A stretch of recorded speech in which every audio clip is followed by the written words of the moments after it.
तु हितदक्षं चरणाकरणानुयोगदीपं कुर्वे स्वान्तस्तमो विघातार्थम्।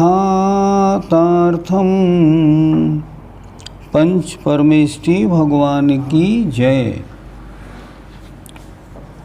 पृष्ठ 30 थोड़ा सा रिवीजन करते हैं। प्रश्न नंबर 109, योग किसे कहते हैं? योग के दो भेद, भाव योग और द्रव्य योग। जीव की जो कर्म ग्रहण शक्ति है उसका नाम भाव योग, और मन वचन काय की क्रिया के कारण आत्म प्रदेशों में जो परिस्पंदन होता है उसका नाम द्रव्य योग। योग दो प्रकार का। योग के कितने भेद? योग के और भेद करें तो योग के संक्षेप में 7 भेद। पहले तो 3 भेद करें, काय योग, वचन योग और मनोयोग। अब काय योग के कितने भेद? काय योग के 7 भेद, वचन योग के 4, मनोयोग के 4 आपकी किताब में लिखे हुए हैं। आगे बढ़ते हैं।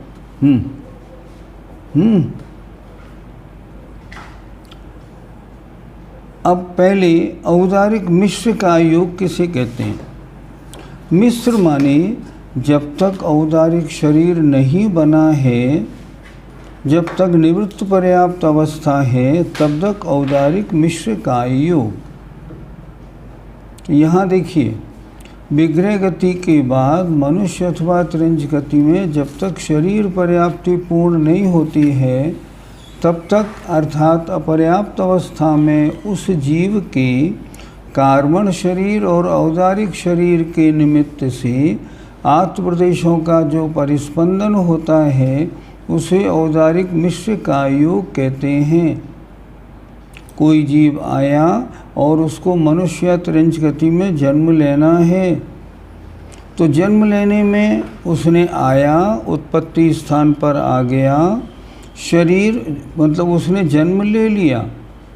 अब पहले जो शरीर मिलेगा वो औदारिक शरीर और कार्बन शरीर के द्वारा मिक्स रूप से मिलेगा, और वो कब तक? जब तक कि शरीर पर्याप्ति पूरी नहीं हो जाती। शरीर पर्याप्ति पूरी हो जाएगी फिर औदारिक का योग हो जाएगा। तो औदारिक मिश्र का योग कब हुआ? विग्रह गति के बाद मनुष्य अथवा त्रिंज में जन्म लिया, जब तक शरीर पर्याप्ति पूरी नहीं हुई तब तक औदारिक मिश्र का योग। प्रश्न नंबर 112, और जब शरीर पर्याप्ति पूरी हो गई अब हो गया औदारिक का योग। इसी तरह लगाइए प्रश्न नंबर 113 में, किसी जीव ने नरक या देव में जन्म लिया। जन्म लेने के बाद जब तक शरीर पर्याप्ति पूरी नहीं है तब तक वैक्रियक मिश्र का योग। शरीर पर्याप्ति पूरी हो गई तो वैक्रियक का योग। वैक्रियक का योग का मतलब तब फिर वैक्रियक शरीर के निमित्त से आत्म प्रदेशों में परिस्पंदन होता है। वैक्रियक का योग, 3 शब्द। प्रश्न नंबर 115, मुनि महाराज ने महान तपस्वी मुनि महाराज ने अपने मस्तक से आहारक शरीर का पुतला निकाला। अब जब तक उसकी शरीर पर्याप्ति पूरी नहीं तब तक आहारक मिश्र का योग, और जब उसकी शरीर पर्याप्ति पूरी हो गई अब आहारक का योग। कल ये बात हो गई थी, आहारक शरीर मुनिराज कौन से निकालते हैं? महान तपस्वी। क्या पंचम काल के जो मुनिराज हैं उनका आहारक शरीर बन सकता है? नहीं, चौथे काल में ही बना था, पंचम काल में नहीं बनता।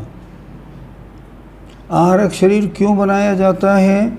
किसी क्षेत्र की यात्रा करनी है सम्मेश शिखर की, अगर स्वयं जाएंगे तो जीव हिंसा होगी। उससे बचने के लिए आहारक शरीर को निकाला मस्तक से और भेज दिया। सम्मेश शिखर जी के पूरे दर्शन कर लिए। दूसरी बात, अगर कोई शंका समाधान है तत्व चर्चा अटकी हुई है, बिना बड़े ज्ञानी के वो सुलझेगी नहीं। तो आहारक शरीर बनाया और जाके केवली शुद्ध केवली के पास अपने प्रश्न रखे, प्रश्न का उत्तर लिया और शरीर वापस आ गया। जब आहारक शरीर जाता है तो क्या आहारक शरीर का संबंध शरीर से छूट जाता है, मूल आत्मा से? नहीं छूटता। आत्मा के प्रदेश वहाँ तक फैलते हैं जहाँ तक वो शरीर जाता है, वहाँ तक फैल जाते हैं। इसीलिए इसको आहारक समुद्घात भी कहते हैं। लेकिन यहाँ योग की चर्चा है। आगे देखें, आहारक काय योगी और आहारक मिश्र काय योगी, क्वांटिटी कितनी मैक्सिमम? उत्तर दिया आहारक काय योगी की 54, आहारक मिश्र काय योगी की 27। कारण आहारक मिश्र काय योग का काल कम है, आहारक काय योग का काल ज़्यादा है। कार्बन काय योग किसे कहते हैं? जब जीव ने एक शरीर, चाहे वो वैक्रियक हो या उदारिक हो, छोड़ा और छोड़ के दूसरी जगह जन्म लेने जा रहा है, विग्रह गति में है। आत्म प्रदेशों में परिस्पंदन तो हो रहा है, किसके कारण हो रहा है? जो उस आत्मा के साथ कार्बन शरीर है उसके कारण हो रहा है। तो विग्रह गति में क्या होता है? कार्बन काय योग। इसका टाइम कितना? 1 समय, 2 समय और 3 समय। क्या ऐसा भी होता है जो कार्बन काय योग ना हो? हाँ, ऐसा भी होता है।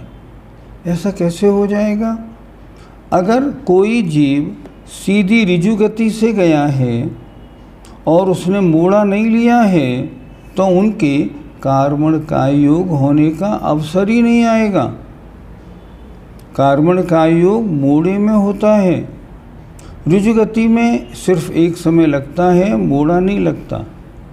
अगर मोड़े वाली गति है तो कार्बन काय योग 1 समय, अगर 1 मोड़े वाली है, 2 मोड़े वाली है तो 2 समय, 3 मोड़े वाली है तो 3 समय, और चौथे समय में अधिक से अधिक वह आत्मा जन्म ले ही लेती है। इसलिए जिन जीवों का जन्म ऋजु गति सीधी गति से होता है, मोड़े रहित गति से होता है, उनके विग्रह गति में कार्बन काय योग नहीं होता। अब आते हैं शरीर कितने प्रकार के? प्रश्न नंबर 119, 5 प्रकार के। पहला औदारिक शरीर, सीधी परिभाषा, तिरंच और मनुष्यों के शरीर को औदारिक शरीर कहते हैं। औदारिक क्या होता है? औदारिक बना उदारु से, अर्थात जो शरीर सबसे स्थूल है उसका नाम औदारिक शरीर। वैक्रियक शरीर, देव और नारकियों का शरीर वैक्रियक शरीर है। वैक्रियक क्या होता है? जो किसी अन्य रूप से परिणमाया जा सकता है। देव चाहे छोटा बनाए बड़ा बनाए, नारकी अपने हाथ को हाथ रखें तलवार बनाए, ये उनकी मर्जी, ये उनका वैक्रियक शरीर है।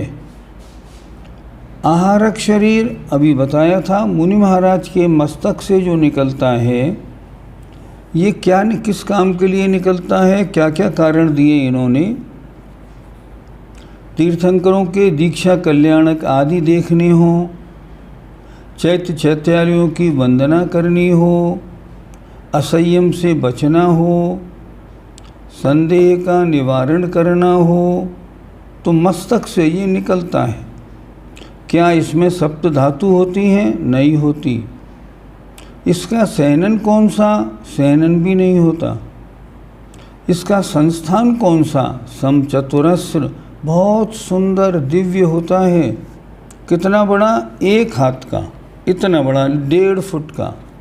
रंग सफ़ेद, निकलता कहाँ से है? मस्तक से। एक साथ अधिक से अधिक 54 निकल सकते हैं, इससे ज़्यादा नहीं। तेजस शरीर क्या है? जो शरीर को चमक देता है, कल पढ़ाया था। और क्या काम करता है तेजस शरीर? खाए हुए भोजन को पचाता भी है, दूसरी बात, शरीर में 98.6 टेम्परेचर भी मेंटेन करता है। 3 काम तेजस शरीर के हैं। कार्बन शरीर क्या है? हमारी आत्मा के साथ जो कर्मों का समूह लगा हुआ है वो है कार्बन शरीर। अब प्रश्न नंबर 124, देव और नारकियों के शरीरों के अतिरिक्त किन किन शरीरों में विक्रिया हो सकती है? कल बताया था, वादर अग्निकायक और वायुकायक, संगीत त्रियंच पर्याप्त और मनुष्य पर्याप्त इनमें, और भोग भूमियाँ त्रियंच और मनुष्य ये अपने शरीर की विक्रिया कर सकते हैं। और तो और चक्रवर्ती भी अपने शरीर की विक्रिया बनाता है। वो भी रोज़ अपने शरीर से 96,000 शरीर बनाता है, क्योंकि उसकी 96,000 रानियाँ होती हैं। अब आइए तेजस शरीर। तेजस शरीर कितने प्रकार का? 2 प्रकार का, निस्सरणात्मक बाहर निकलने वाला, अनिस्सरणात्मक बाहर नहीं निकलने वाला। हमारा आपका जो शरीर है वो कैसा है? अनिस्सरणात्मक। हमारा तेजस शरीर बाहर नहीं निकलता। जो महान मुनि महाराज होते हैं उनके शरीर से तेजस शरीर निकलता है, और वो तेजस शरीर 2 प्रकार का होता है। पहले तो 2 भेद किए, निस्सरणात्मक और अनिस्सरणात्मक। अब अनिस्सरणात्मक का तो कोई भेद नहीं। निस्सरणात्मक कितने प्रकार का निकलने वाला? 2 प्रकार का, एक अशुभ एक शुभ। अशुभ कौन सा? जो मुनि महाराज को क्रोध होने के कारण सामने वाली नगरी आदि को जलाने के लिए निकलता है। और शुभ कैसा? मुनि महाराज कहीं जाएं और मान लो हिंदुस्तान में आ जाएं मुनि महाराज, या अपनी नगरी में आ जाएं, और कोरोना की बड़ी भारी व्याधि चल रही हो, तो उनके आने पे क्या होगा? बिल्कुल 12 योजन बाई 9 योजन क्षेत्र में बीमारी तुरंत शांत हो जाएगी। ये क्या होता है? निस्सरणात्मक शुभ तेजस। प्रश्न, क्या मुनि महाराज तेजस शरीर निकालते हैं? नहीं निकालते। ध्यान से सुनिएगा। मुनि महाराज आहारक शरीर तो निकालते हैं, विक्रिया कर सकते हैं, वो अलग बात है, लेकिन तेजस शरीर निकालते नहीं। क्यों नहीं निकालते? ये तो अपने आप निकल जाता है। किसका प्रताप है ये? उनकी तपस्या का प्रताप है। अगर ये निकालते तो आहारक की तरह पहले तेजस मिश्र बनता, फिर तेजस शरीर बनता। तो यहाँ तेजस मिश्र क्यों नहीं बनाया? क्योंकि ये निकाला बनाया नहीं गया, ये तो अपने आप निकल जाता है। इसलिए इसका योग भी नहीं रखा, क्योंकि तेजस शरीर बनाने में आत्मा का उपयोग नहीं होता है। और योग कौन सा होता है? जहाँ उपयोग होता है। अब मैं आपको इस समय पढ़ा रहा हूँ, जब मेरा ध्यान बोलने की ओर होता है तो वचन योग, जब आपको देखने की ओर होता है मान लो तो काय योग, जब मैं सोचता हूँ अब इसके बाद क्या बोलूँ तो मनोयोग। मेरे योग चलते रहते। तो जहाँ आत्मा का उपयोग होता है वो योग माना जाता है। अगला प्रश्न नंबर 126, कर्म और नोकर्म किसे कहते हैं? नोकर्म का मतलब जिनसे शरीर बनता है।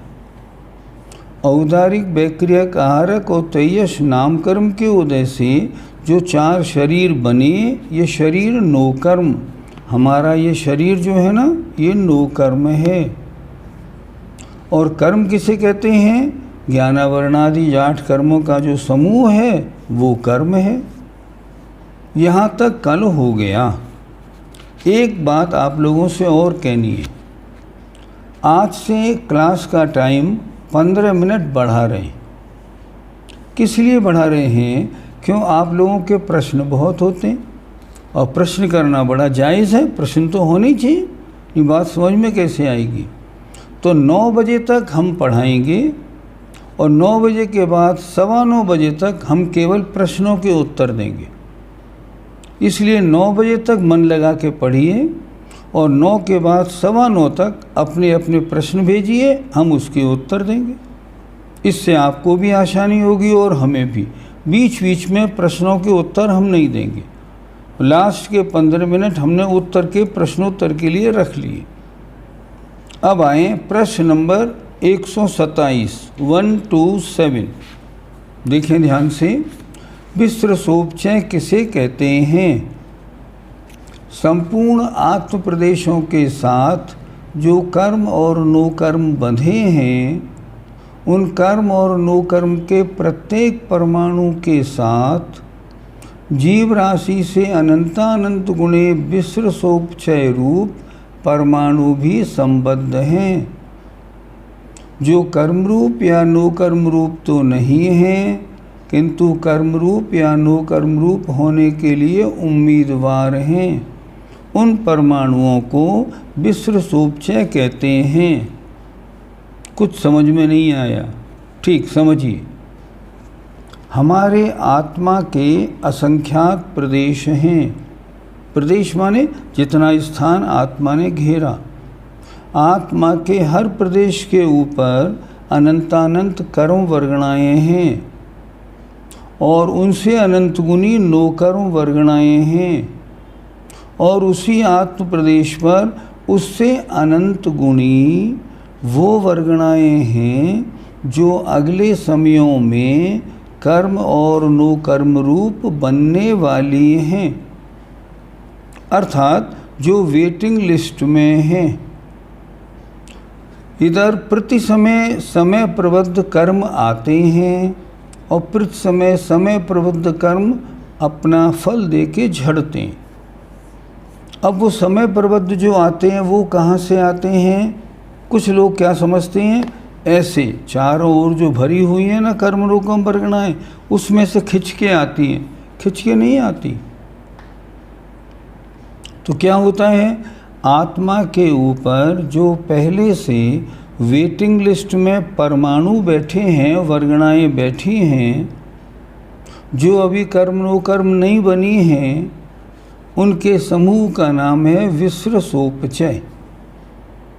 विस्त्रसोपचय वेटिंग लिस्ट वाली कार्बन और नो कर्म वर्गणाएं। ये कहाँ पे बैठी हैं? ये आत्मा के हर प्रदेश पर हैं। क्या ये आत्म प्रदेश से चुपकी हुई हैं? नहीं, चुपकी हुई नहीं है। अभी चिपक जाएंगी फिर तो ये कर्म बन जाएंगी या शरीर बन जाएंगी, ऐसे नहीं।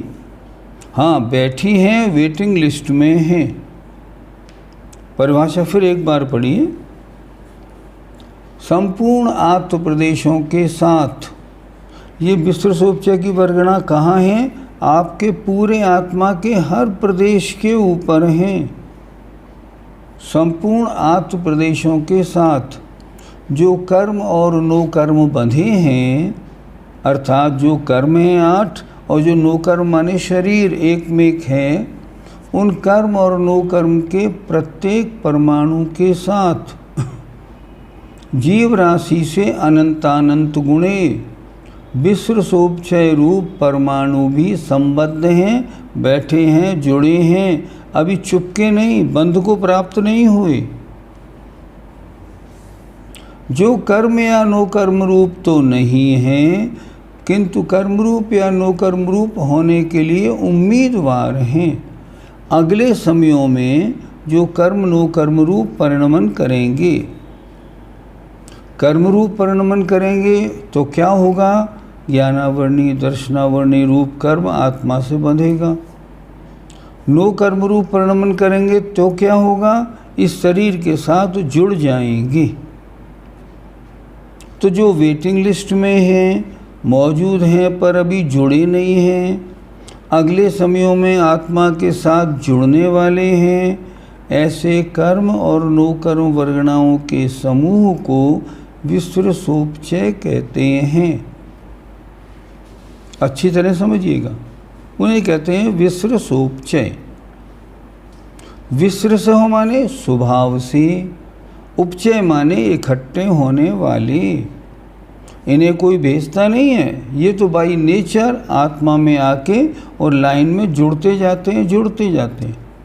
आगे से कर्म खिरते जाते हैं, पीछे से कार्बन वर्गणाएँ जुड़ती जाती हैं, ऐसा होता है। एक बार परिभाषा फिर देख लें, थोड़ी कड़ी है।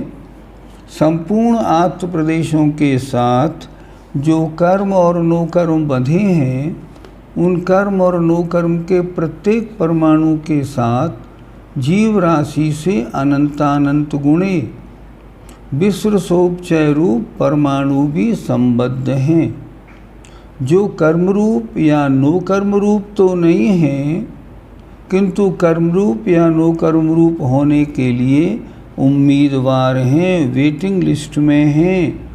उन परमाणुओं को, उन वर्गणाओं को विश्व सोपचय कहते हैं।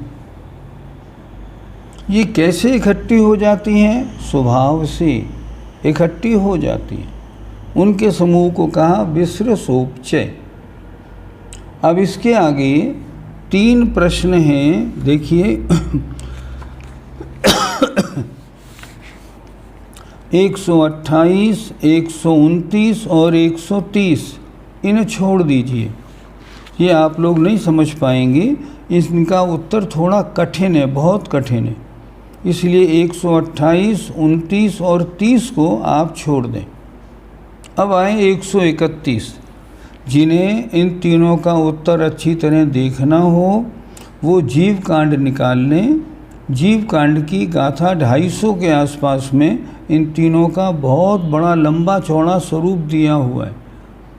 हमने यहाँ क्यों नहीं पढ़ाया? इसलिए नहीं पढ़ाया, उसमें आप उलझ जाएंगे, इसलिए नहीं पढ़ा रहे। फिर भी जिनको देखना हो, गोमटसार जीव कांड में 250वीं गाथा के आसपास ये दिया हुआ है, 8-10 पेज में, वो आप देख लेना। अब आगे बढ़ें। प्रश्न नंबर 131, अपकर्षण किसे कहते हैं? अपकर्षण माने घटना। घटने का मतलब कर्म प्रदेशों की स्थिति और अनुभाग के अपवर्तन अर्थात घटने को अपकर्षण कहते हैं। क्या मतलब? कोई कर्म बंधा था और उसकी स्थिति मान लो 10 कोड़ा कोड़ी सागर थी। अब वो घट के 9.25 कोड़ा कोड़ी, 9.5 कोड़ा कोड़ी हो जाए, इसका नाम है अपकर्षण। अनुभाग, उसके फल देने की शक्ति मान लो 98 डिग्री की थी, अब वो घट के 97 रह जाए, 96 रह जाए, 95 रह जाए, इसे कहते हैं स्थिति और अनुभाग का घटना। ये कैसे घटती हैं? ये आत्मा के परिणामों से घटती है।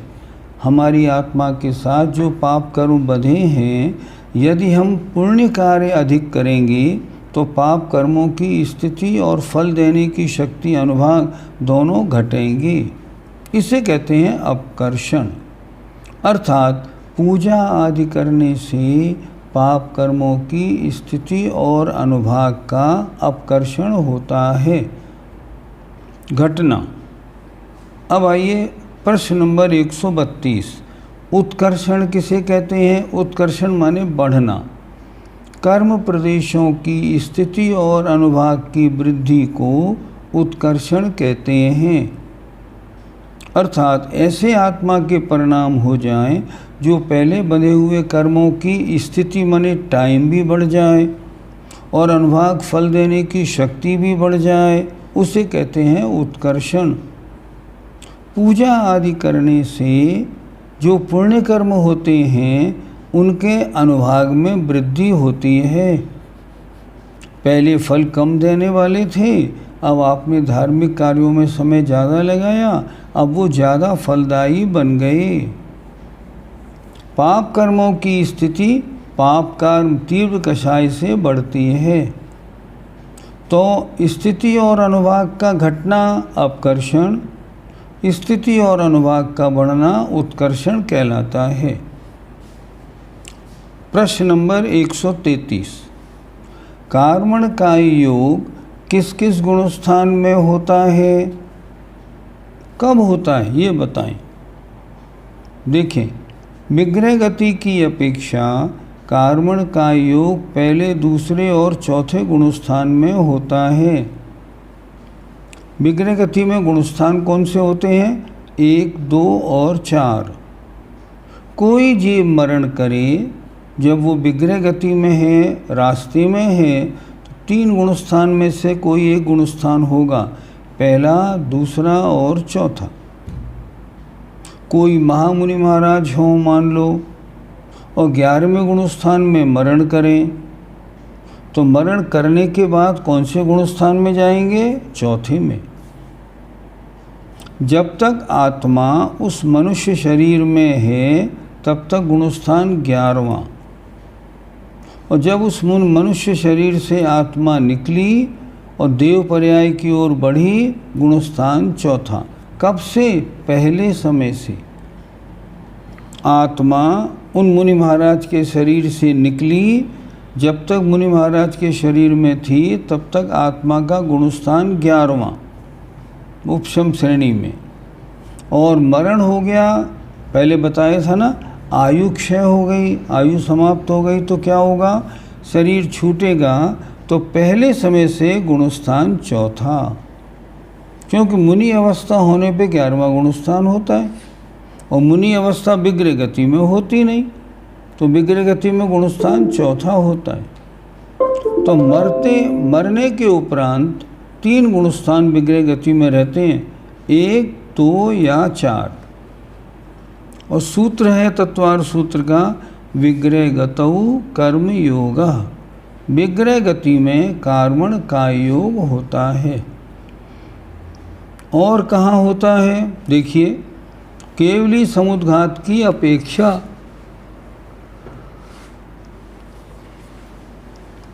केवली समुद्घात की 4 अवस्थाएं होती हैं।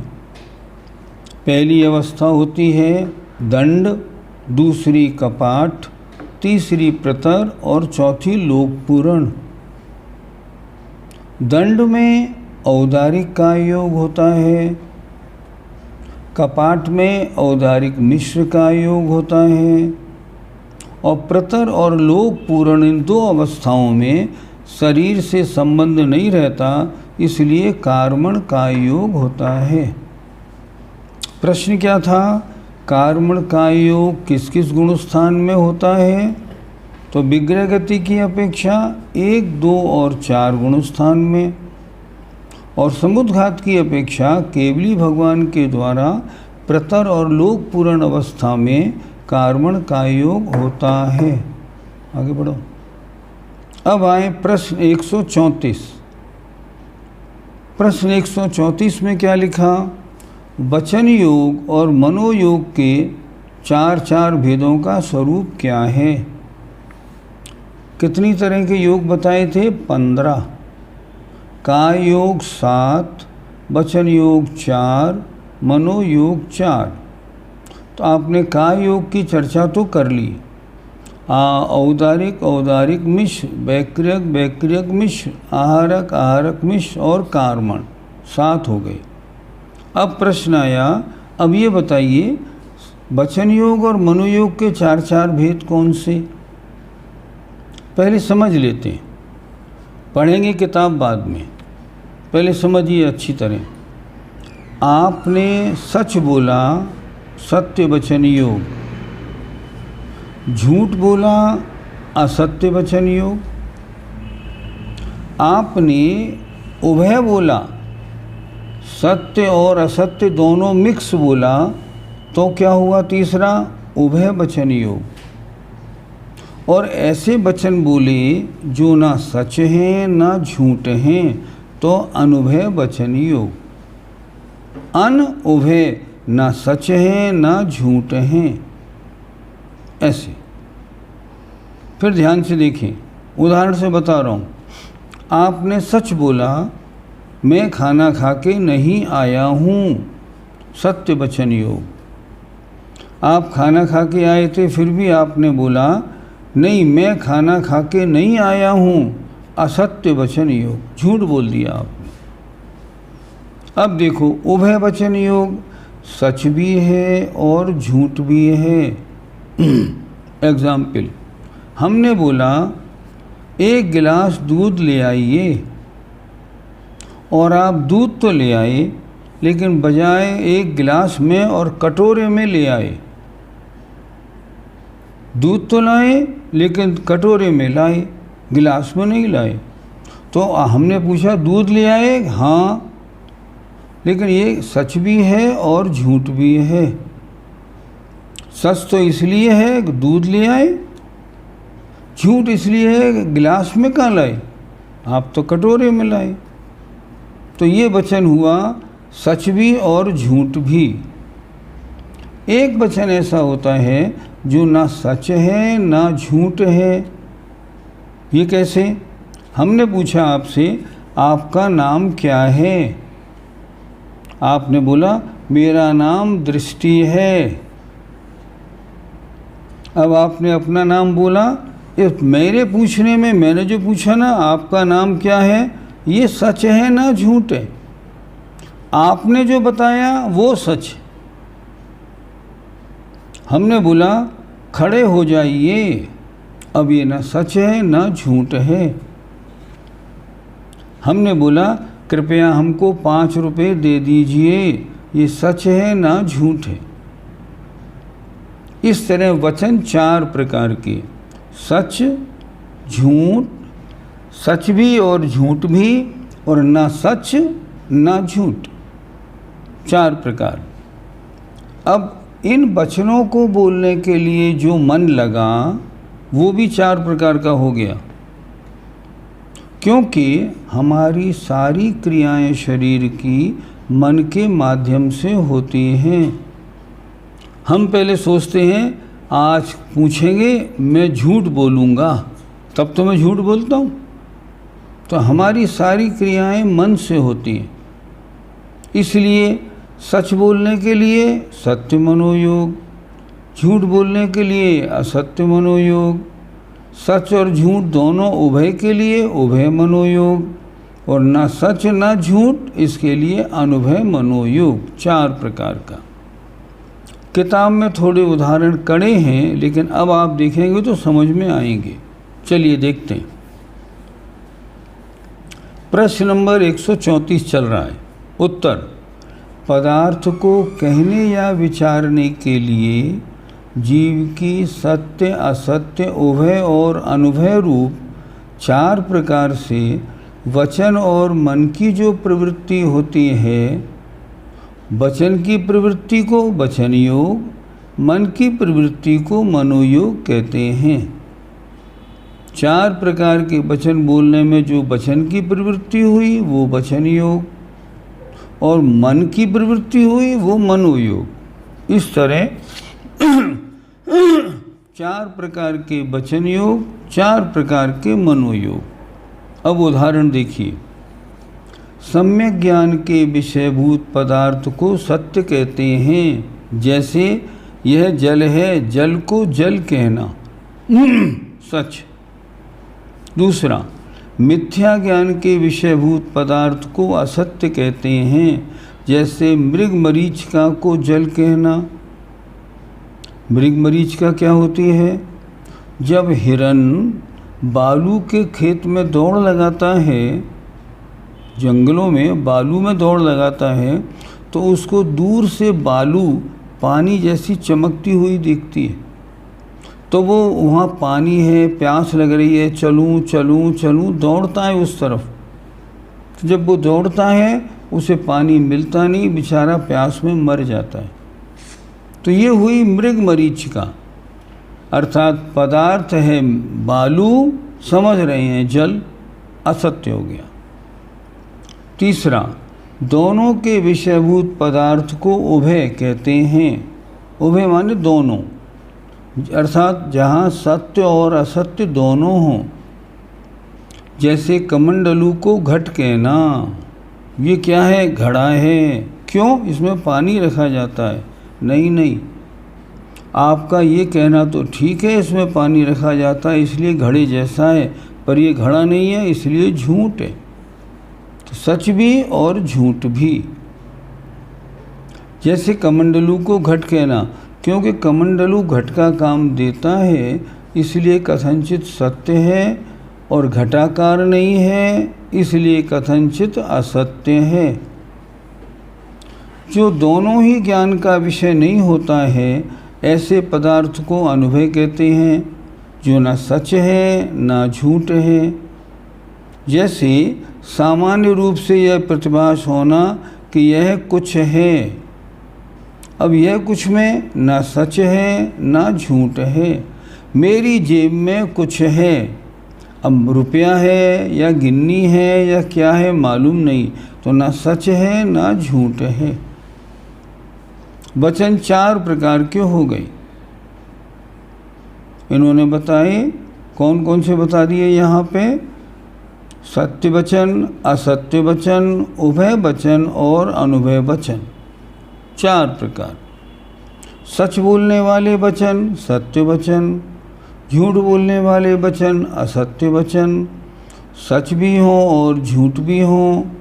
आपने बोला मेरी शर्ट लाना, बाज़ार जाना है, और सामने वाला बुश शर्ट ले आया। अरे झूठ बोलते हो, तुम लाए क्या हो? अरे तो शर्ट नहीं तो बुश शर्ट तो है, काम तो चल जाएगा ना। तो उभय। और अनुभय में जो ना सच है ना झूठ है, जैसे क्वेश्चन मार्क, आप कब आए? तो हमने जो पूछा आप कब आए, ये सच है ना झूठ। आप जो उत्तर देंगे वो सच या झूठ हो सकता है, तो वो अनुभय वचन। अब प्रश्न आया, प्रश्न नंबर 135, अनुभय वचन के कितने भेद हैं? यद्यपि इन भेदों के अनुसार वचन योग के भेद नहीं बनेंगे, फिर भी अनुभय वचन कितने प्रकार का होता है ये तो मालूम पड़े। अब उत्तर देखिए। अनुभय वचन के 9 भेद हैं। पहले आमंत्रणी, हे देवदत्त यहाँ आओ। अब हमने आपसे कहा इधर आइए, अब ये सच है ना झूठ है, इसलिए अनुभय। आज्ञापनी, यह काम करो, खड़े हो जाओ, हमने आज्ञा दी। अब हमने जो बोला ये सच है ना झूठ है। याचनी, मुझे 1 रुपया दे दीजिए, ये सच है ना झूठ है। लेकिन आपकी जेब में रुपया है, फिर भी आप बोल रहे हैं मेरे पास नहीं है, तो आपका झूठ वचन हो गया। चौथा होता है आपृच्छनी, यह क्या है? हमने पूछा यह क्या है, ये सच और झूठ नहीं। प्रज्ञापनी, मुझे क्या करना चाहिए, ये सच है ना झूठ है। ऐसे वचन। प्रत्याख्यानी, मैं इसे छोड़ता हूँ, आज से ये चीज़ नहीं खाऊंगा। अब ये सच है ना झूठ है। कहना, अगर खाएगा तब बात दूसरी। ये हुआ प्रत्याख्यान। प्रत्याख्यानी त्याग की बात। नंबर 7 संशय बचनी, ये बला का है या पता का? सामने एक सिक्का पड़ा है, ये चांदी का है या गिलट का? ये सच है ना झूठ है। इच्छानुलोमनी, मुझे भी ऐसा ही होना चाहिए, ऐसी इच्छा प्रकट करने वाले वचन। आचार्य के दर्शन किए, मन में भाव आया, हे भगवान कब मैं भी ऐसा मुनि बनूंगा, मेरा भाव है कि मैं मुनि बनूं। ये वचन ना सच है ना झूठ है। ये तो आपके मन में जो इच्छा आई वो आपने कह दी। और नंबर 9 द्विंद्रियादिक असंगी पंचेंद्रिय पर्यंत जीवों की भाषा अनक्षरात्मक होती है। गाय बोल रही है, तोता बोल रहा है, भैंस बोल रही है, वचन तो हैं। हाँ, ये वचन कौन से माने जाएंगे? अनुभय वचन। ना सच है ना झूठ है। इस कारण ये 9 प्रकार के वचन सुनने से व्यक्त और अव्यक्त दोनों ही अंशों का बोध होता है, क्योंकि सामान्य अंश के व्यक्त होने से इन्हें असत्य भी नहीं कह सकते, और विशेष अंश के व्यक्त न होने से इन्हें सत्य भी नहीं कह सकते हैं। हमने पूछा आपका नाम क्या है, ये ना सच है ना झूठ है, इसलिए इन्हें अनुभय वचन कहते हैं। अनुभय अन उभय दोनों नहीं, कौन, सत्य भी नहीं और असत्य भी नहीं, ये हो गए अनुभय वचन। यहाँ तक योग मार्गणा पूरी हो गई। वचन मनोवर्गणा, मनो मतलब मनोयोग, वचन योग और काय योग, इन तीनों की बात पूरी हो गई। अब प्रश्न नंबर 136 से अगली मार्गणा आई वेद मार्गणा। अब उस पर सुनते हैं। वेद मार्गणा। वेद नौकशाय के उदय तथा उदीर्णा होने से जीव के परिणामों में जो बड़ा भारी मोह अर्थात वासना उत्पन्न होती है उसे वेद कहते हैं। मोह के कारण जीव गुण और दोष का विचार नहीं करता है। वेद माने काम वासना। अब देखिए, वेद नो कषाय के उदय तथा उदीर्णा होने से, कर्म का उदय होना तो उदय, और कर्म का समय से पहले उदय में आ जाना उदीर्णा कहलाता है। ध्यान से सुनिएगा, जितने कर्मों का उदय आपके होता है उसके साथ में उदीर्णा भी होती है। क्या समझ में आया? जितने कर्मों का उदय हमारे हो रहा है उन सब के साथ उदीर्णा भी होती है। इतने कर्म समयानुसार उदय में आ रहे हैं, उदय, और इनके साथ इतने कर्म और ऊपर से आ रहे हैं, वो उदीर्णा। उदीर्णा जिनके उदय आने का अभी समय नहीं है लेकिन समय से पूर्व जो उदय में आ जाते हैं वो उदीर्णा कहलाती है। उदीर्णा क्यों होती है? उदय कार्यकारी जब होता है, जब उदीर्णा भी होती है। आपको वेतन मिलता है 20,000, आप अपना गुजारा आराम से करते हैं। अगर किसी महीने में मान लो बोनस के 20,000 और मिल जाएं, तब उस महीने क्या होगा? उस महीने आप खर्च करेंगे 30-35,000। उदीर्णा होने से काम में जोरदारी आती है, इसलिए हर कर्म के उदय के साथ उदीर्णा होती है। फिर देखिए, वेद नो कषाय के उदय तथा उदीर्णा होने से जो जीव के परिणामों में जो बड़ा भारी मोह उत्पन्न होता है, मोह माने वासना उत्पन्न होती है, उसे वेद कहते हैं। मोह के कारण जीव गुण और दोष का विचार नहीं करता है। वेद के 2 भेद हैं, भाववेद और द्रव्यवेद। परिभाषा देखते हैं। भाववेद क्या है? अंतरंग में पुरुष वेद, स्त्री वेद और नपुंसक वेद के उदय से जो रमण की इच्छा होती है उसे भाववेद कहते हैं। पुरुष वेद, स्त्री के साथ रमण करने की इच्छा। स्त्री वेद, पुरुष के साथ रमण करने की इच्छा। नपुंसक वेद, दोनों के साथ रमण करने की इच्छा। ये 3 वेद। ये क्यों हुए? ये वेद नाम कर्म के उदय के कारण ऐसा होता है। तो चित्त में स्त्री पुरुष या नपुंसक इनकी आपस में रमण करने की इच्छा होना, इसका नाम है भाववेद। द्रव्यवेद क्या है? अंगोपांग नाम कर्म के उदय से जो शरीर की रचना होती है उसे द्रव्यवेद कहते हैं। पुरुष के शरीर में पुरुष के अंग, स्त्री के शरीर में स्त्री के अंग, ये हुआ द्रव्यवेद। और रमण करने की इच्छा, ये हुआ भाववेद। फिर देखें, अंगोपांग नाम कर्म के उदय से हमारे आपके शरीर में जो अंग बने हैं, ये कैसे बने? अंगोपांग नाम कर्म के उदय से बने। तो अंगोपांग नाम कर्म के उदय से जो स्त्री या पुरुष का शरीर बना उसे कहते हैं द्रव्य वेद, और जो चित्त में वासना के परिणाम हुए उसे कहते हैं भाव वेद। आगे देखें, वेद के 3 भेद भी हैं। अभी 2 वेद बताए, द्रव्य वेद और भाव वेद। अब 3 वेद, पुरुष वेद, स्त्री वेद और नपुंसक वेद। अब देखिए, पुरुष वेद स्त्री से रमण की इच्छा, स्त्री वेद पुरुष से रमने की इच्छा, नपुंसक वेद दोनों से रमने की इच्छा होना।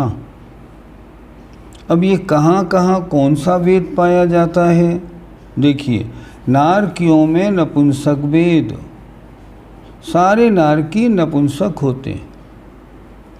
देवों में स्त्री वेद एवं पुरुष वेद, नपुंसक वेद नहीं, देव और देवी बस। और शेष जीवों में 4 गति हैं, नरक, त्र्यंच, मनुष्य और देव। नारकी सारे नपुंसक, देवों में स्त्री और पुरुष 2 वेद। अब बचे त्र्यंच और मनुष्य, इनमें तीनों वेद। कोई मनुष्य कोई पुरुष है, कोई स्त्री है, कोई नपुंसक है। क्या लिखा? नारकियों में नपुंसक वेद, देवों में स्त्री वेद एवं पुरुष वेद, और शेष जीवों में अर्थात मनुष्य और त्रिंचों में तीनों वेद होते हैं। अब एक विशेष बात और, कुछ जीव ऐसे होते हैं, शरीर तो होता है स्त्री का, परिणाम होते हैं पुरुष के। शरीर होता है पुरुष का, परिणाम होते हैं स्त्री के।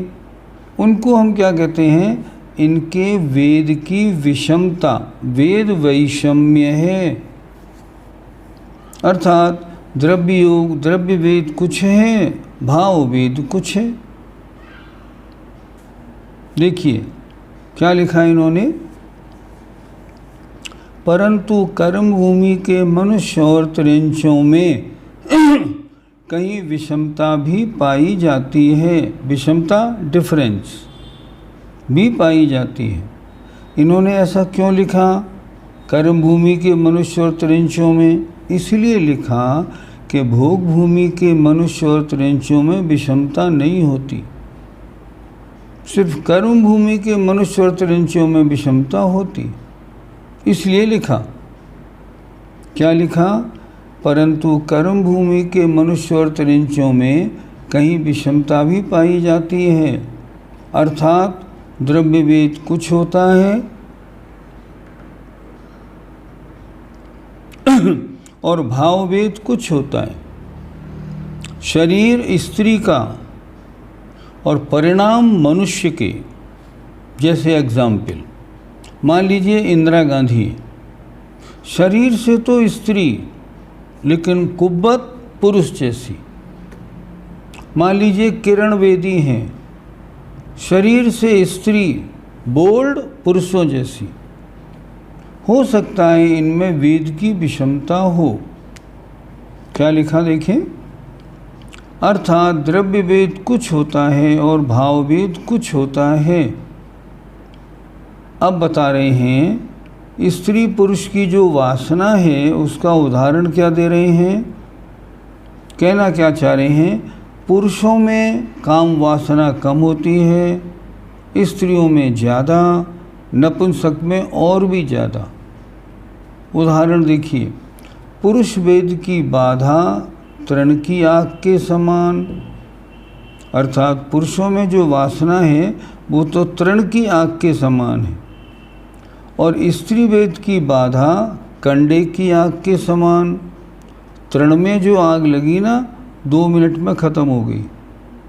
पुरुषों में वासना जल्दी ख़त्म हो जाती है, और स्त्री वेद की बाधा कंडे की आग के समान घंटों जलती रहती है। और नपुंसक वेद की बाधा ईंट पकाने के अवे के आग के समान होती है, जो सारी रात जलती रहती है। अर्थात पुरुषों में वासना कम, स्त्रियों में ज़्यादा और नपुंसक में और भी ज़्यादा होती है। इसका कारण क्या है? उस वेद का लक्षण है ये। जिसमें ये वेद पाया जाएगा उसमें ऐसी ऐसी वासना पाई जाएगी। आगे का प्रश्न देखें। वेद का सद्भाव कहाँ तक रहता है? वेद का सद्भाव कहाँ तक रहता है? अर्थात पुरुष वेद, स्त्री वेद, नपुंसक वेद ये कहाँ तक रहते हैं? अब वेद भी दो प्रकार के हो गए। शरीर की रचना द्रव्य वेद, आत्मा के परिणाम भाव वेद। प्रश्न का उत्तर देखिए। द्रव्य वेद की अपेक्षा स्त्री वेद और नपुंसक वेद का सद्भाव माने मौजूदगी 5वें गुणस्थान तक। अर्थात अगर कोई द्रव्य से स्त्री है, द्रव्य से नपुंसक है, तो कितने गुणस्थान तक जा सकता है? 5 तक, इससे ऊपर नहीं। स्त्रियां मुनि नहीं बन सकती, नपुंसक मुनि नहीं बन सकते, छठा गुणस्थान नहीं होगा उनके, बस 5वें गुणस्थान तक रहेंगी। स्त्रियां आरिका तक बन जाएंगी, नपुंसक होगा तो छुल्ला केलक तक बन जाएगा, इससे आगे नहीं। तो यहाँ इन्होंने लिखा द्रव्य वेद की अपेक्षा स्त्री वेद और नपुंसक वेद का सद्भाव 5वें गुणस्थान तक।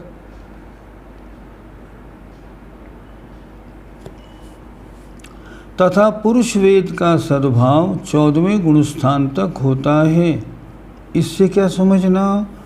जो द्रव्य से शरीर से पुरुष है वो ही 14वें गुणस्थान माने केवली भगवान बन सकता है। नपुंसक केवली नहीं बन सकता, स्त्री केवली नहीं बन सकती, लेकिन शरीर से जो पुरुष है वो केवली बन सकता है। तो इन्होंने क्या लिखा? पुरुष वेद का सद्भाव द्रव्य वेद की अपेक्षा बात है 14वें गुणस्थान तक होता है।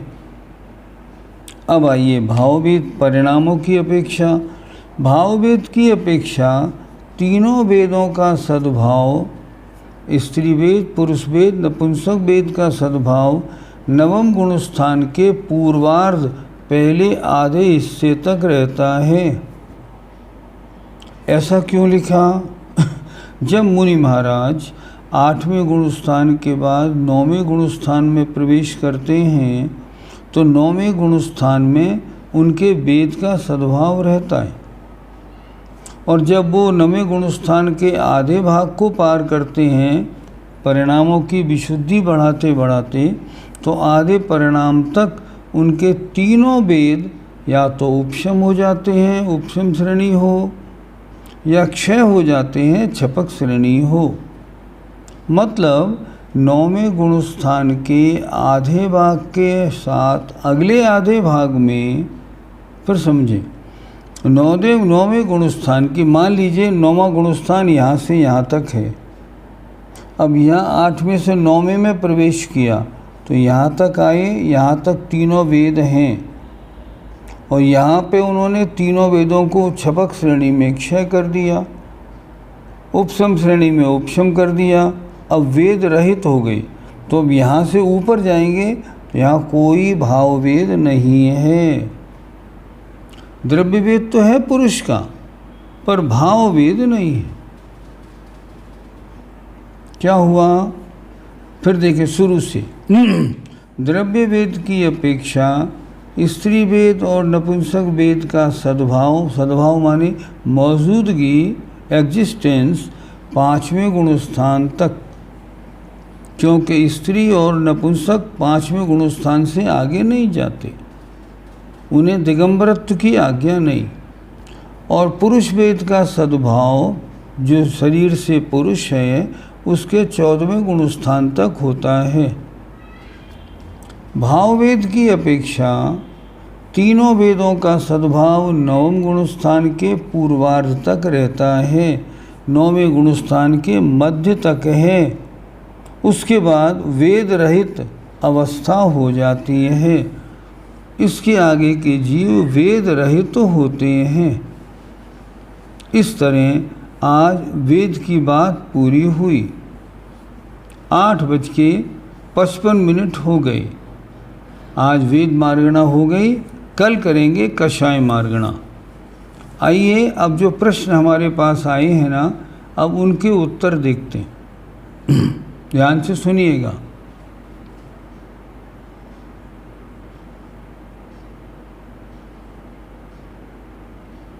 कहाँ है? विग्रह गति के बाद भी जो अपर्याप्त अवस्था होती है वो कहाँ घटित होता। सही नहीं लिखा। विग्रह गति के बाद भी जो अपर्याप्त अवस्था होती है वह कहाँ घटित होती है, नहीं मालूम, प्रश्न ठीक नहीं है। आगे बढ़ें। जीव कांड में ग्रंथ में पहले मनोयोग लिया है, ऐसा क्यों? नहीं, ग्रंथकार की इच्छा है, कोई फर्क नहीं पड़ता। पहले मनोयोग लें या पहले वचन योग, कोई ऐसी बात नहीं है। आगे, आहारक शरीर की कितनी पर्याप्ति होती हैं? 6 पर्याप्ति। उसमें आहार पर्याप्ति, शरीर पर्याप्ति, इंद्रिय पर्याप्ति, श्वासोच्छ्वास पर्याप्ति। क्या आहारक शरीर श्वास लेता है? बिल्कुल लेता है। भाषा पर्याप्ति, आहारक शरीर बोलता है? हाँ, बिल्कुल बोलता है। और उसके मन पर्याप्ति होती? बिल्कुल होती है। तब जो केवली भगवान जवाब देते हैं उसको विचार करके पुनः प्रश्न भी कर लेता है। इसलिए आहारक शरीर के 6 पर्याप्ति। आगे, शुभ तेजस के समय मुनि महाराज का उपयोग नहीं होता, ऐसा कैसे होगा? करुणा उपयोग के बिना कैसे हो सकती है? ठीक, हमने माना करुणा में उपयोग है, लेकिन पुतला निकालने में उपयोग नहीं है, वो अपने आप निकल गया। उन्होंने करुणा में तो उपयोग है, देखा यहाँ बीमारी फैल रही है और जीव बड़े दुखी हैं, चित्त में करुणा आई, तो करुणा होने के कारण करुणा तो आई उनके चित्त में, लेकिन जो पुतला निकला दाएं हाथ से वो नहीं निकालते वो। इसलिए शुभ तेजस के समय मुनि महाराज का उपयोग नहीं होता, इसीलिए तो उसका योग नहीं बनाया। देखो, औदारिक का योग, वैक्रियक का योग, आहारक का योग, कार्बण का योग, तेजस का योग क्यों नहीं बताया? उधर आत्मा का उपयोग ही नहीं है। कब पुतला निकल गया महाराज को नहीं मालूम। क्यों? क्योंकि उन्होंने निकाला नहीं। आगे, जो 5 वर्गणाएं आपने बताई थी उसमें नो कर्म वर्गणा का कहीं उल्लेख नहीं था, तो वो वर्गणा अलग है क्या? आहार वर्गणा और नो कर्म वर्गणा पर्यायवाची शब्द हैं। आहार वर्गणा से शरीर बनता है, नो कर्म वर्गणा से भी शरीर बनता है, इसलिए दोनों वर्गणाएं पर्यायवाची हैं। कुछ भी कह लो, कोई बात नहीं। आगे, आहारक शरीर में मुनिराज का उपयोग कैसे होता है? आचार्य श्री कुंद महाराज के कौन सा शरीर विदेह क्षेत्र गया था, तब कौन सा काल था?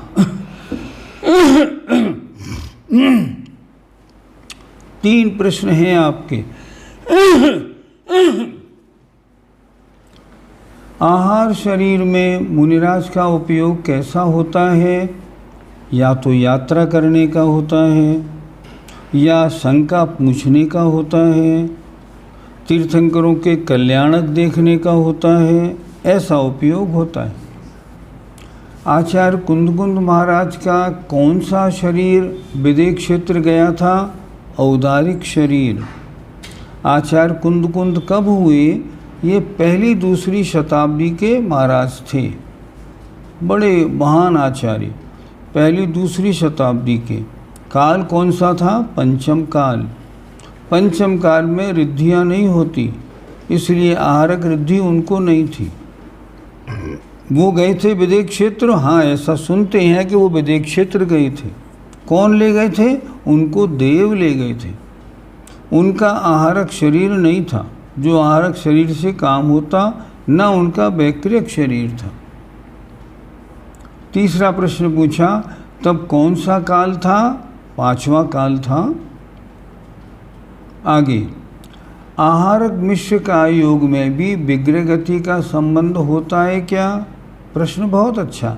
नहीं होता। विग्रह गति मरण और उपमरण के बाद होती है। लेकिन वो तो मुनि महाराज बैठे हैं, उन्होंने जरा सा अपना उपयोग लगाया और आहारक शरीर बनाया, मस्तक से निकाल दिया। अभी विग्रह गति मरण नहीं हुआ, इसलिए आहारक मिश्र का योग में विग्रह गति का संबंध नहीं होता। जल का एक जीव विक्रिया नहीं करते, फिर समुद्र में ज्वार भाटा कैसे आता है, ये दूसरा विषय। ज्वार भाटा आने का, ये जैसा विज्ञान कहता है ना, ठंड शीतलता होने के कारण ऐसा होता है, वो अलग विषय, इसका विषय अपना नहीं है, अलग। आगे, योग की परिभाषा में पुद्गल विपाकी से क्या लें? पुद्गल विपाकी जिन कर्मों का फल पुद्गल में होता है, वो पुद्गल विपाकी होते हैं। अब शरीर नाम कर्म पुद्गल विपाकी, उसके उदय से शरीर बनता है, पुद्गल बनता है, इसे कहते हैं पुद्गल विपाकी। और जो जीव पे असर डालते हैं, जैसे ज्ञानावरणी कर्म, ये जीव विपाकी। आगे, जब आहारक मिश्र का योग 27 हो सकते हैं, तो 54 आहारक शरीर कैसे निकलते हैं? उदाहरण से समझ में आएगा, कोई आपत्ति नहीं। जैसे आहारक मिश्र का योग 27 हुए और वो 27 होने के बाद आहारक शरीर बन गया, लेकिन 27 के बाद वो जब आहारक शरीर बन जाएगा ना, तभी तो और बनेंगे। ये तो मिश्र का योग है, ये तो आहारक शरीर रूप परिणमन करते जाएंगे। आहारक शरीर जो बने हैं ना, वो मौजूद रहेंगे, इसलिए इनकी संख्या कम, उनकी संख्या ज़्यादा। इनका समय कम है, उनका समय इससे बहुत ज़्यादा है। इसलिए परिस्पंदन से क्या तात्पर्य है? परिस्पंदन का मतलब कंपन होना, ऐसे कंपन होना। हम कोई क्रिया करते हैं ना, हमने इस हाथ को यूं किया तो आत्म प्रदेशों में कंपन हुआ।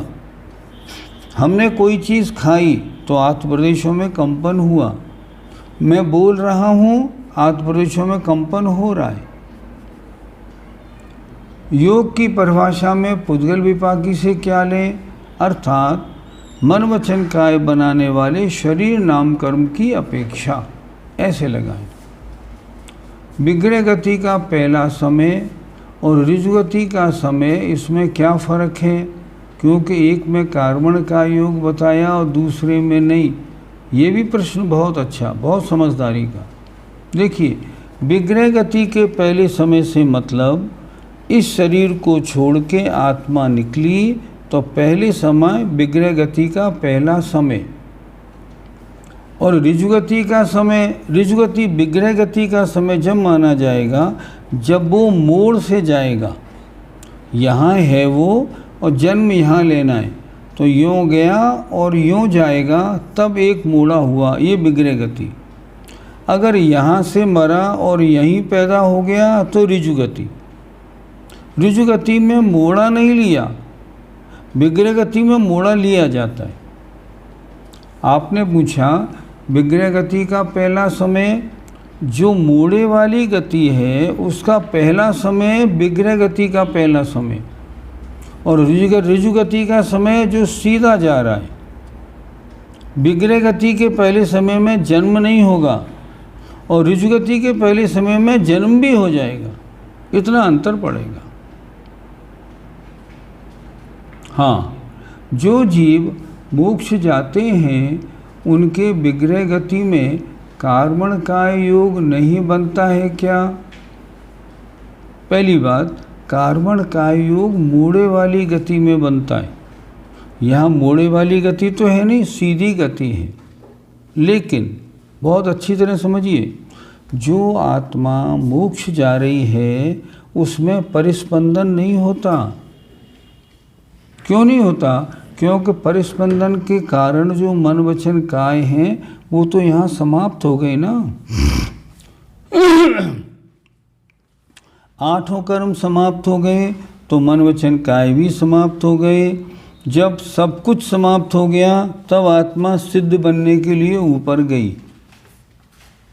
तो जो आत्मा सिद्ध बनने के लिए ऊपर जा रही है उसमें कार्बन का योग कैसा? वहाँ तो कुछ है ही नहीं, योग ही नहीं है। हमने आपको पढ़ाया था 14वें गुणस्थान की परिभाषा। जो जीव योग रहित तो होते हैं केवली, उन्हें हम कहते हैं अयोग केवली। उनके योग नहीं होता। 14वें गुणस्थान में योग नहीं होता तो 14वें गुणस्थान के बाद में जो सिद्ध बनते हैं उनमें तो कोई सवाल ही नहीं उठता, वहाँ कोई योग नहीं होता। देवों का शरीर तेजस हो सकता है, अगर नहीं हो तो उनके शरीर पर किस कारण से कांति होती है? आचार्यों ने लिखा देवों के शरीर में एक साथ में भी तेजस शरीर है। तेजस शरीर सब गति में हर जीव के होता है, लेकिन उनके शरीर में जो कांति होती है वो वर्ण नाम कर्म के उदय से होती है। आचार्यों ने ऐसा लिखा। 5 शरीर की मैक्सिमम स्थिति बता दीजिए। देखिए, औदारिक शरीर की मैक्सिमम स्थिति कितनी? 3 पल्य भोग भूमि के जीव की। वैकृत शरीर की उत्कृष्ट स्थिति जो नारकी या देवों की 33 सागर की होती है वो। आहारक शरीर की उत्कृष्ट स्थिति सिर्फ अंतर्मुहूर्त। तेजस शरीर की स्थिति शायद, मेरे ध्यान में नहीं है पक्का, शायद 66 सागर तेजस शरीर की। और कार्बन शरीर की उत्कृष्ट स्थिति तो जब तक जीव है तब तक है, वैसे 70 कोड़ा कोड़ी सागर। इस तरह इनकी स्थिति है। पृथक विक्रिया में दूसरे शरीरों में भी आत्म प्रदेश होते हैं क्या? बिल्कुल होते। नहीं तो जैसे मान लो चक्रवर्ती ने 96,000 शरीर बनाए। अब वो शरीर जो उनके दूसरे हैं वो रानी के पास जाएंगे तो क्या उस शरीर में आत्मा नहीं है? बोलेंगे कैसे, बात कैसे करेंगे, खाएंगे कैसे, क्या करेंगे, कैसे करेंगे? नहीं, ऐसे नहीं। आत्मा उन सारी 96,000 विक्रियाओं में सब में आत्मा है, इसमें कोई दिक्कत नहीं। आगे आप समुद्घात पढ़ेंगे तो आपको ये विषय समझ में आ जाएगा। भरत चक्रवर्ती भी विक्रिया कर सकते थे क्या? सकते नहीं, रोज करते थे। नहीं तो 96,000 रानियों के पास कैसे पहुंचेंगे? उनका मूल जो शरीर होता है वो पटरानी के साथ, बाकी शरीर और सब के पास होते हैं वो विक्रिया वाले होते हैं। असंयम का परिहार क्या होता है? असंयम से बचने के लिए अगर स्वयं जाएंगे मुनि महाराज तो जीव मरेंगे, हिंसा होगी। उससे हिंसा से बचना है तो असंयम से परिहार के लिए आरक शरीर निकाल लो। योग पारिणामिक भाव है क्या? योग छायोपशमिक भाव भी है, औदिक भाव भी है और पारिणामिक भाव भी है। तीनों भाव में आता है। शुभ तेजस का कोई उदाहरण है क्या? नहीं, किसी भी शास्त्र में आज तक पढ़ने में नहीं आया कि उन मुनि महाराज के शुभ तेजस का पुतला निकला और उससे बीमारी दूर हुई। अपृथक विक्रिया व पृथक विक्रिया क्या है? अपने शरीर से भिन्न शरीर बनाना। जैसे मैं यहाँ बैठा हूँ, मैं एक मनुष्य अपने शरीर से सामने और बना लूँ, ये पृथक विक्रिया। अपृथक विक्रिया अपने शरीर को ही लंबा चौड़ा बनाना। जैसे मान लो विष्णु कुमार मुनि महाराज थे, उन्होंने अपने शरीर को इतना लंबा चौड़ा बनाया, ये अपृथक विक्रिया हुई। कार्बाण सिर्फ विग्रह गति में ही क्यों होते हैं? जब पे कर्म निरंतर बंधते और उदय में आते रहते हैं। नहीं, कार्मण नहीं कहा हमने, हम ये कह रहे हैं विग्रह गति में कार्मण का योग होता है। इससे क्या समझना, विग्रह गति में आत्मा के साथ औदारिक वैक्रियक आहारक शरीर तो है नहीं। अब विग्रह गति में कौन सा शरीर है, सिर्फ दो, तेजस और कार्मण।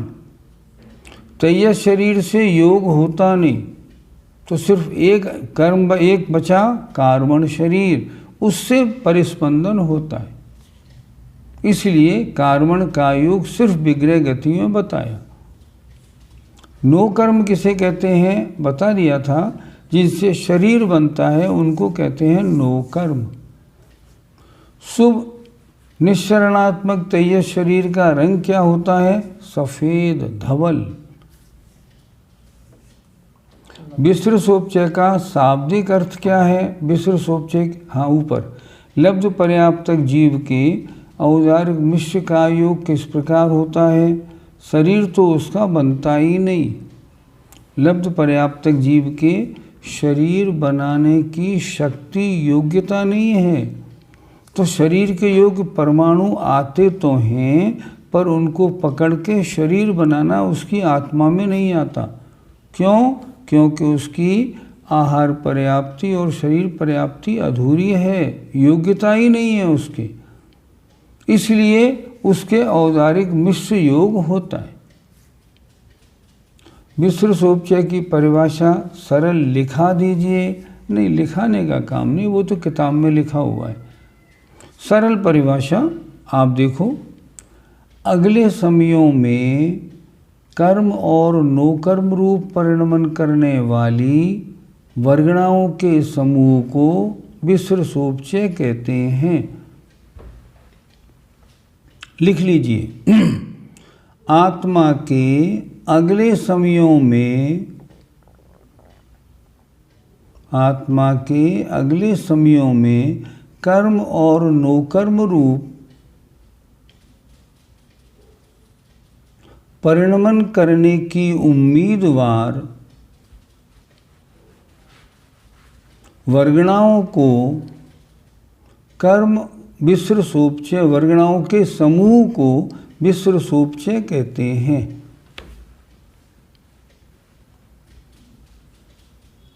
ठीक, आगे चलें। विषय से हटकर प्रश्न है गुरुजी, अगर हम प्रतिमा ले लें और हम समाधि मरण करें तो छठे काल में तो जन्म नहीं लेना पड़ेगा? बिल्कुल नहीं। अरे, अगर आपने प्रतिमा ले ली और मरण करेंगे, निश्चित देव ही बनेंगे, कोई शक नहीं, देव ही बनना है, इसमें कोई दिक्कत नहीं। आगे, सत्य असत्य उभय अनुभय मनोयोग व वचन योग बताए हैं आपने, वो किस गुणस्थान तक माने? अलग अलग के अलग अलग। जैसे केवली भगवान के, हाँ होता है ना, केवली भगवान के वचन योग कौन सा? सत्य वचन योग और अनुभय वचन योग। और मनोयोग भी सत्य मनोयोग और अनुभय मनोयोग। तो 13वें गुणस्थान तक हाँ होता है, आपत्ति क्या? तो 13वें गुणस्थान के बाद कुछ होता है क्या? नहीं, फिर योग होता ही नहीं। आगे, एक मिनट,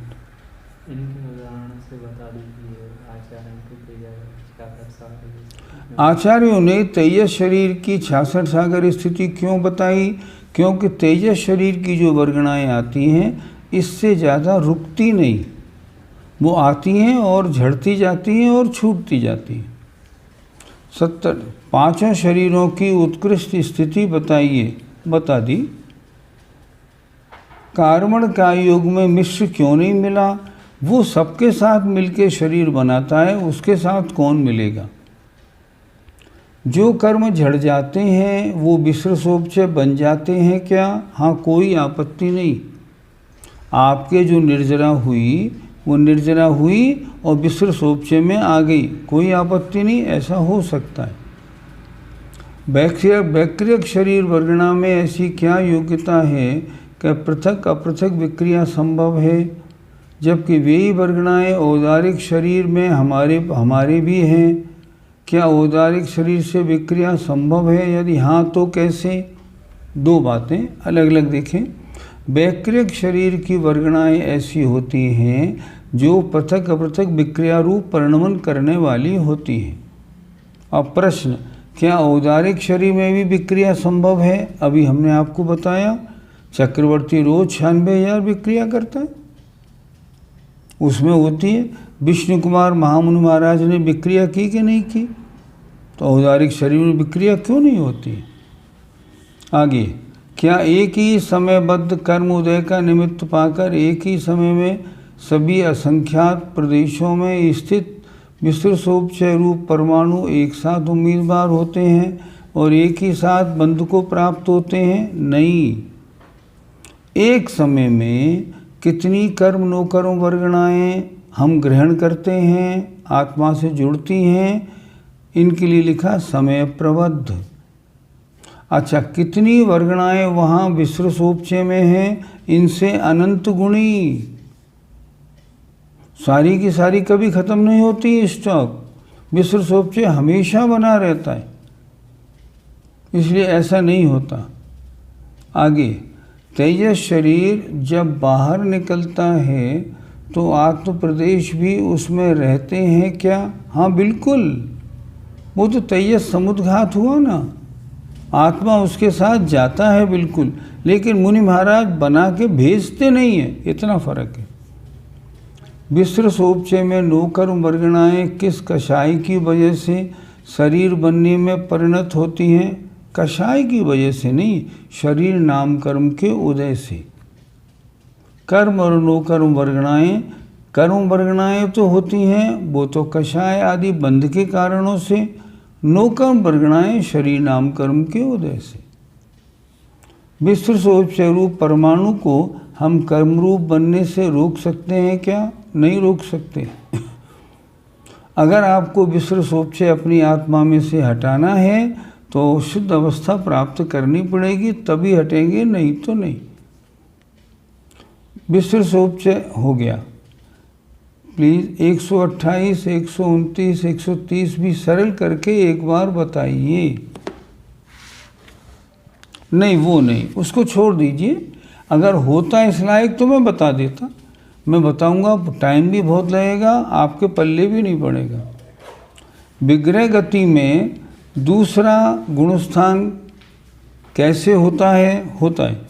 कोई जीव दूसरे गुणस्थान में मरण करे, मनुष्य है, दूसरे गुणस्थान में मरण किया और मर के देव बना, तो विग्रह गति में गुणस्थान दूसरा, उसमें कौन सी दिक्कत है? आगे, प्रतर और लोकपूर्ण समुद्घात में कार्बन काय योग के साथ औदारिक काय योग भी रहेगा क्या? प्रतर और लोकपूर्ण में नहीं रहेगा। प्रतर और लोकपूर्ण में आत्म प्रदेशों का शरीर के साथ संबंध ही नहीं रहता, इसलिए वहाँ कार्बन काय योग के साथ औदारिक काय योग नहीं रहेगा, बिल्कुल नहीं।